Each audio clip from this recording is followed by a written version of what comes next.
Yo, what's going on, guys? It's Everseen here. So we are like on day 3, but I kind of want to make a recap of day 1 and 2 for the BAMA Guardian. Currently sitting at level 82. I have 3 ascendancies. I haven't gotten my 4th yet. I'm basically doing white maps right now. I'm almost done them.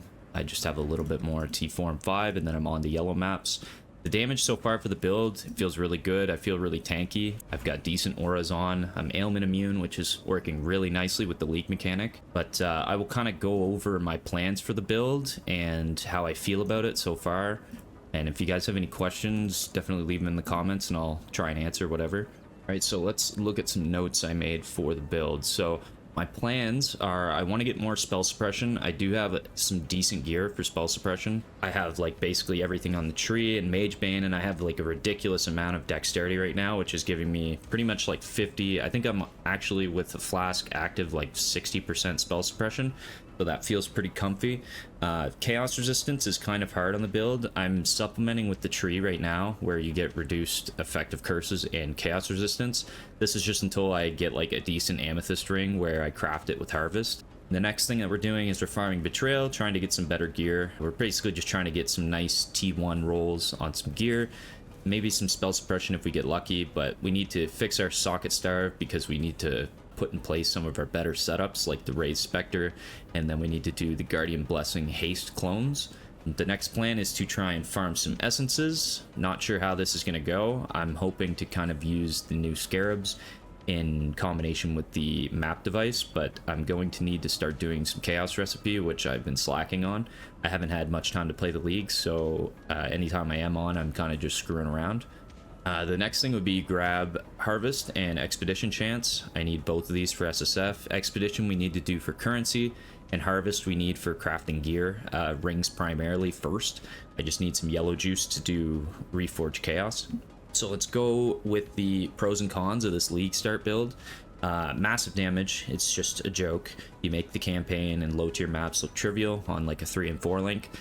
Cheap, easy to craft, and versatile with gear. You can use, you know, evasion energy shield bases, armor dex bases, has multiple defensive layers. I still haven't had much of my defensive layers on. It has decent recovery. I took the 3rd ascendancy that gives you life regeneration every 4 seconds because I wanted to feel a bit more tanky. I feel like the spell and attack block are not really relevant yet. And it has amazing clear and single target damage. It's basically the all-in-one good build. It works well with most league mechanics. I found in Sanctum you just need decent damage and then it'll perform better, but my first Sanctum I didn't like it because I didn't have decent damage. So cons with the build is can be a lot of buttons to press. There's a lot of rotations and stuff. I'll go over a couple rotations that I would do personally or that I plan to do, just maybe to give people some better insight on how to actually play the build. So recasting the Sentinel doesn't feel good. Feels okay once you have minion duration, but for the most part, if you don't have it up and you get hit, you feel really squishy. So it's nice to be constantly recasting the Sentinel, but unfortunately you forget about it sometimes. So the next thing would be mana regeneration and overall mana issues. This build performs okay. Sometimes you just run out of mana and you need to use a flask, but I took Battle Rouse for mana recoup and the Life Mastery for 30% cost as life. It's 30% of mana cost as life, something like that. It's weird wording, but yeah, that will work pretty good. I actually didn't take the Life Mastery yet because I'm not struggling that bad on mana, but if I do, then I'll go that way. But right now I'm level 82 and I'm working my way over to Eldritch Battery, so it's not going to be a big problem for very long because I think I have like 200 or 300 ES. And gearing for spell suppression doesn't feel that great. Luckily, like we don't need a lot of spell suppression on gear to get, you know, well above 50%. Which is a decent start. So the other thing that felt shitty was farming lab. That was a big con with the build, especially on league start. I saw some guildmates doing an absolution leveling past normal lab. I decided to just farm lab like the normal one, and I did 22 runs before I finally got a prismatic gem. It felt really awful, and I was like level 42 or 43 before I finally got my gem and was able to progress. Yeah, it doesn't feel good on league start, and it took me 14 runs on Merciless to get bombarding, so that was kind of a big fail. It was a really big gatekeeping feeling from this build, but you know, if you leveled with something like SRS, that's cool too, but I think it got nerfed and doesn't perform well, but I haven't really tested anything. And yeah, someone in my guild said Absolution was decent, so that's probably something I could have looked into instead of staying stuck in normal lab. I would definitely farm the Merciless Labyrinth over the normal Labyrinth because 1, you get Scarabs, 2, you get maps, and 3, you just get better gear and gear to start mapping with. All right, so my gem setups, this is like subject to change, but this is kind of what I'm going for. I opted to use Arcanist Brand because anytime you use Arcanist Brand, any spell that's supported with it, it will trigger those spells. So it takes effectively 3 buttons in my build and puts it into 1. So we have Desecrate, Spirit Offering, and Elemental Weakness on 1 brand, which will constantly apply a curse and the offering and whatever on a boss, which is super beneficial for the build. My 6-link setup is going to be bombarding, it's going to be fresh meat, volatility, minion damage, increased critical strike multiplier, and LE damage with attacks. Volatility is probably the most important link. This will be my 5-link because it gives you maximum on your rolls, like the lightning damage, the flat lightning damage. It says like 9 to 160. Well, you have like a 50% more chance to be in like the upper range of that flat damage, so you'll do like 80 to 160 instead, kind of thing. And then for our auras, we've got Purity of Elements because this league is ridiculous.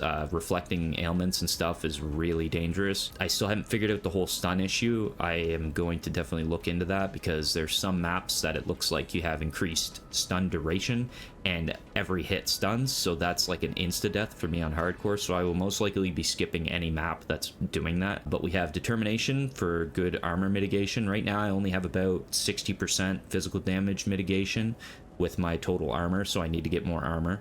And then I'm opting to go Flame Dash and Life Tap because on hardcore, if I can't cast Flame Dash because I don't have mana or because there's a mana siphoner, I'm effectively dead. So I'm opting for Flame Dash and Life Tap as kind of a mandatory thing.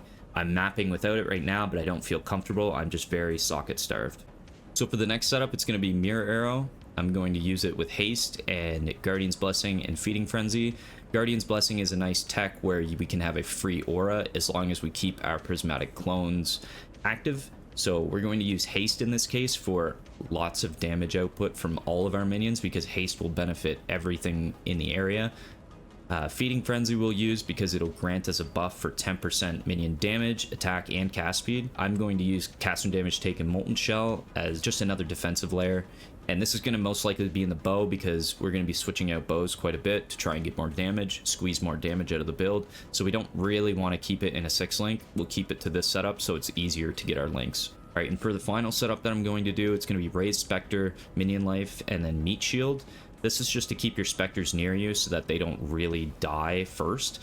That's at least my understanding of it. The whole functionality of this support gem is that your specters will only stay close to you while your other minions won't. And we're just going to do minion life so that they're more tanky and they have better uptime. We don't want our specters to really die. And we're going to use the 2 gorillas, like the Stygian Silverback and the Host Chieftain. The Silverback gives us frenzy charges, which will go to all of our minions and me as well. And then so will the power charges. So effectively, you're just getting more damage out of this setup. And then we're also going to just 3-link that setup and then add a precision that's level 8. You can go higher on the level with this if you want more accuracy, but it gives us base crit chance and then it gives us accuracy, which is really good for your minions. Your minions do need accuracy or else they're not going to even do damage. But precision works really well because it's not a mana reservation aura, it is a flat mana aura, so we can actually reserve just a little bit of mana for this. And once we get Eldritch Battery, we could actually reserve quite a bit more. And that's it for the gem setups, really. Alright, so let's get back in game here. I'm just in my hideout. I will go into this completed map though, and I will kind of just show you the rotation that I'm expecting to do. So whenever I get into a map, I basically cast the Sentinel right away. Be wary of looking up here and making sure your Sentinel is actually up. We're going to cast our Sentinel, and then we're going to cast Mirror Arrow, which is our damage for this. You can use the Blink Arrow one. I prefer to use Mirror Arrow because I'm actually like out of damage.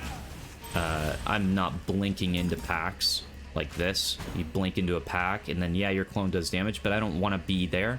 I want to cast this Mirror Arrow into the pack ahead of me so that I can stay behind and be kind of safer.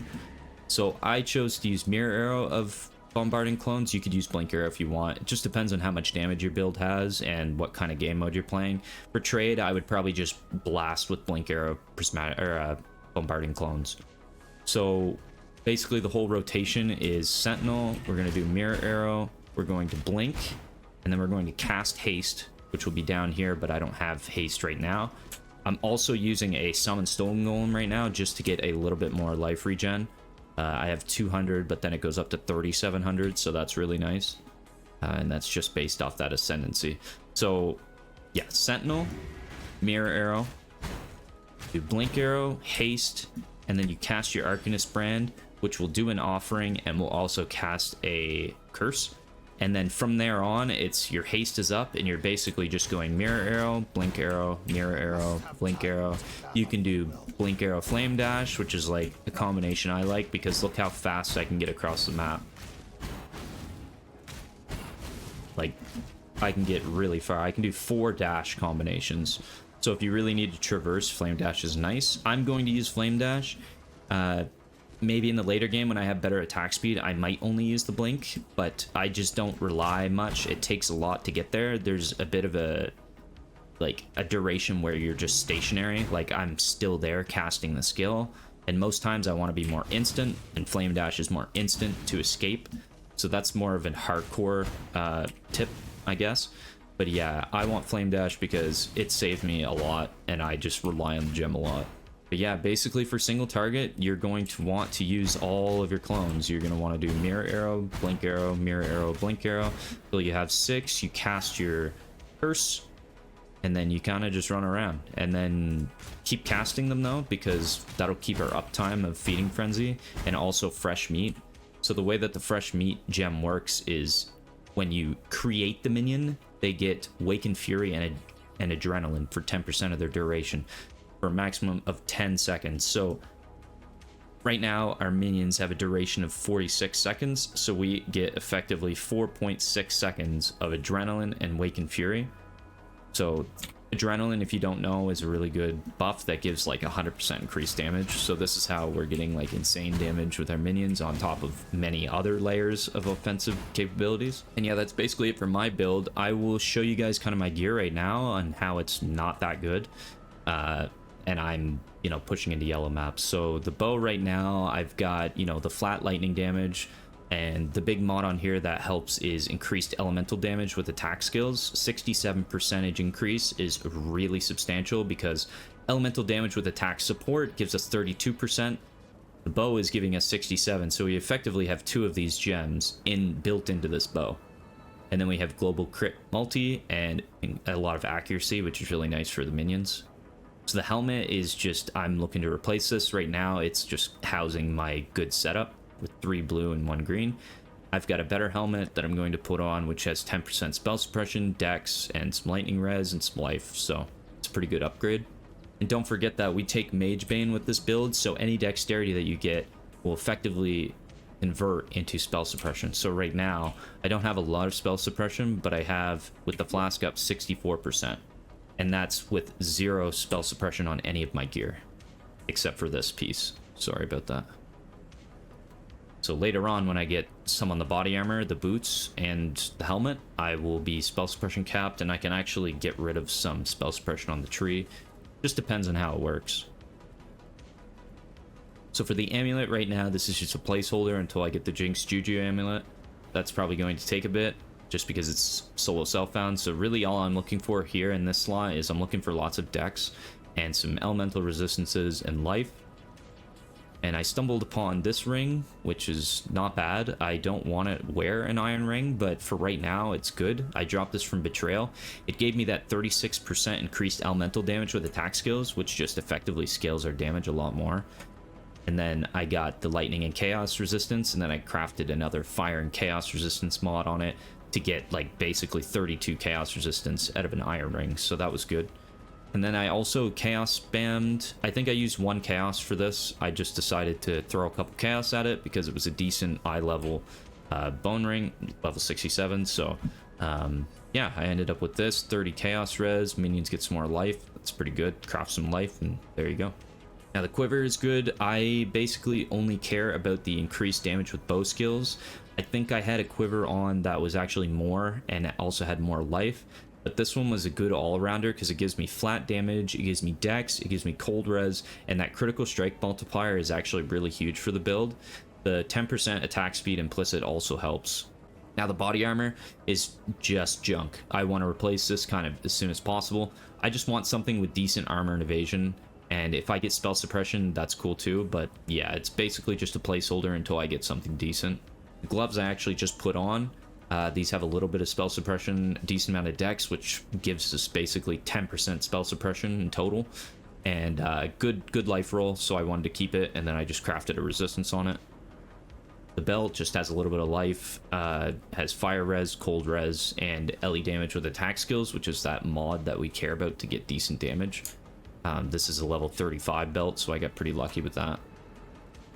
And for the boots, pretty standard. I just saw life and 2 res, wanted it. I crafted movement speed, and here we are. For flasks, I'm using the quartz, I'm using the granite flask, and I'm using the quicksilver flask. Basically, the only thing I tried to roll for my flasks were duration, recovery, maximum charges, just anything to have more flask charges. And then I wanted reduced effective curses helps, immunity to bleed and corrupted blood. This is in case I get hit by a bad bleed or something, and I can cleanse it. And then the quicksilver flask is just for more armor to scale off of the granite flask. So if I have all of them up, I have 74% mitigation, about 16,000 armor, so it's not that bad right now.